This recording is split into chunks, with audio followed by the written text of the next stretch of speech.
साबिक सदर आसिफ अली जरदारी के करीबी साथी अनवर मजीद के बेटे अब्दुल गनी मजीद को जाली बैंक अकाउंट्स केस में बड़ा रिलीफ मिला है। आज एहतसाब अदालत इस्लामाबाद की जो है एहतसाब अदालत उसकी जानिब से।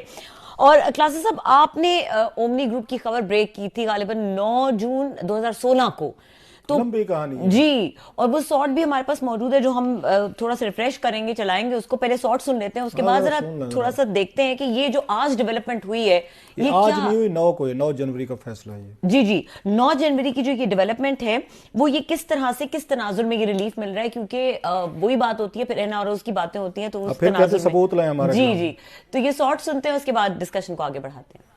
अनवर मजीद का ये बता दूं, इनका एक अदद 20 अरब रुपए का स्कैंडल आने वाला है सामने। बड़ी खबर अभी दे रहे हैं आप। मसूफ के ऐसे ऐसी ऑफशोर कंपनियां और ऐसे ऐसे ऑफशोर अकाउंट्स, फेक जैली चीजें निकली हैं जी। ये अगर चल जाए कि जहां से बिलावल भुट्टो साहब को न टिकटें जारी होती थी, वहीं से अयान अली को टिकटें भी जारी होती थी। ये लंबी कहानी है। FIA जो है 2015 से एक इन्वेस्टिगेशन कर रही है कि इन्हें ये पता चला था कि आसिफ अली जरदारी साहब के जो फ्रंट मैन है अनवर मजीद जो है वो किसी बैंक के जरिए उन्होंने कोई मनी लॉन्ड्रिंग का और बेनामी अकाउंट्स बनवा के ये कैश है, पैसा है, मुख्तलिफ पार्टी से जो इकट्ठा किया जाता था जिसमें बैरिया टाउन भी शामिल है जहां पे जैन मलिक का भी रोल आएगा, वहां से जो पैसा आ रहा था वो किसी एक बैंक के उन्होंने अकाउंट में रखे हुए थे, उसके जरिए फर्दर आगे पार्टीज को जा रहे थे वहां पे। ये 2015 की इंक्वायरी रिपोर्ट चल रही है। अनवर मजीद को 8 जून को नोटिस भेजा गया है कि आप हमारे पास जहां पेश हूं FIA के पास, और उन पे जो इल्जामात लगाए हैं 15 ट्रांजैक्शन हैं जो उन्होंने की हैं इन बैंक अकाउंट्स के जरिए, जिनके बारे में सस्पेक्टेड ये कहा जा रहा है, इल्जाम लगाया जा रहा है कि इन लोगों ने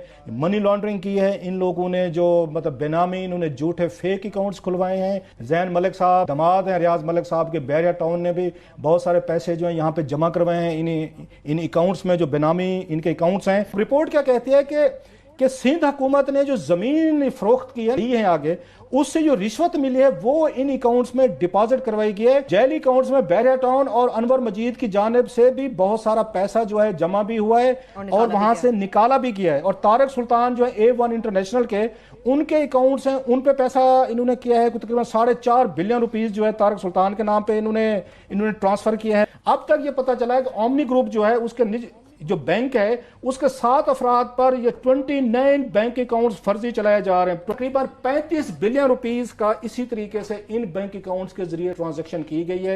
ओमनी ग्रुप इसमें बराह रास्त मुलव्वस है। क्लासेस साहब ये बहुत बड़ी अमाउंट्स हैं और बहुत बड़े बड़े नाम हैं इसमें। अब ये इसमें रिलीफ मिल रहा है इनको, तो ये कौन सी तरमीम है जिनके समरात सामने आ रहे हैं? आप पता ये कहते क्या हैं, आप बात करें ना संभाले नहीं जाते। वो जी सबूत की तरह हैं जी, बरी हो गए जी, आज चीमा बरी हो गया जनाब, मरियम साहबा हो गई, जरदारी साहब हो गए, नवाज शरीफ साहब, डार साहब, हम बात करें कहते सबूत लाओ, हम तो बरी हो गए। ये बरी कैसे हो रहे हैं कि आपने नैब चेंजेस कर ली, लाज कर ली। मसला इस केस में जिस रेफरेंस की ये बात हो रही है मजीद गनी साहब एंड कंपनी की, उनके बेटे की, अब ये जो इन्होंने ला लाए हैं ना नए, जो इमरान खान साहब कहते हैं, ठीक कहते हैं कि आप अपनी लूट मार को आपने जस्टिफाई करना था चीजें, ये कहते हैं कि 50 करोड़ से कम का अगर कोई आपका कोई केस है ना तो नैब नहीं सुन सकती।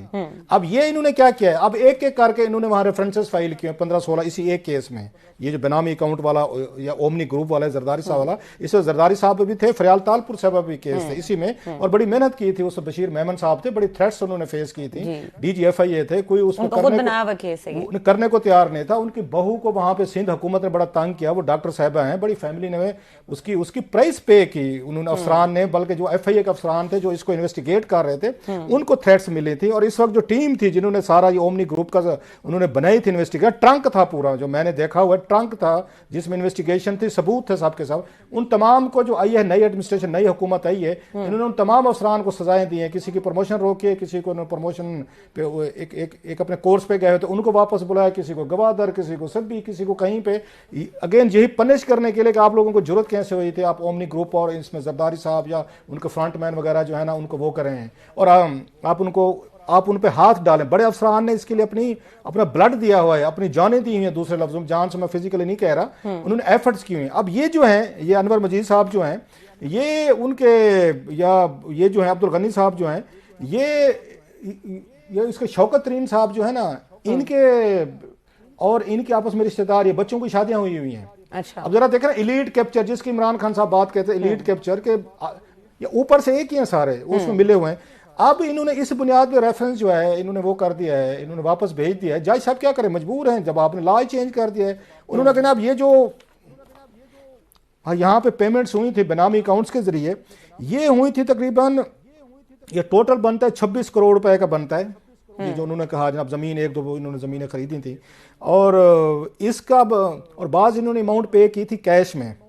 वो ये कहते हैं क्योंकि ये यहाँ 26 करोड़ है, 50 करोड़ से कम है, लिहाजा हम इसको सुन नहीं सकते। अब रिकॉर्ड भी इसमें स्टेटमेंट भी रिकॉर्ड हो गए, इंक्वायरीज भी आ गई, गवाह भी पेश आ गए, एक तरमीम आई है जनाब, कल को ये गनी साहब भी कहेंगे जनाब हमारे ऊपर कोई सबूत कोई बात कोई बताएं।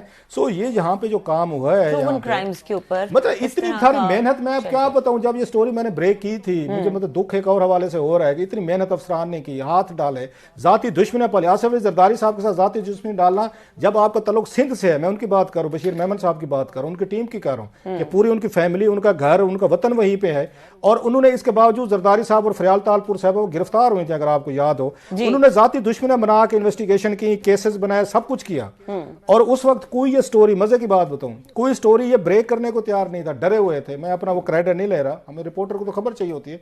उस वक्त हमने हिम्मत करके स्टोरी ये ब्रेक की थी और सारी चीजें ली थी, चैनल्स के लिए भी मुश्किलात आई थी, पैदा हुई थी। अब इतना सारा करने के बाद लोगों का पैसा माल मताया, आपको ज्यादा फलूदे वाले के अकाउंट से निकल रहे हैं, कभी रक्शे वाले से निकल रहे हैं, कभी पापड़ वाले, ये वही वाले पैसे थे जो फेक करेंसी अकाउंट जिनमें आगे जिनके हम बात करें। जरदारी साहब ने पता ही क्या कहा था हामिद मीर साहब के प्रोग्राम में, बीच के उसका साठ चलाते, उन्होंने कहा जनाब हाँ किया है, सबूत लाओ।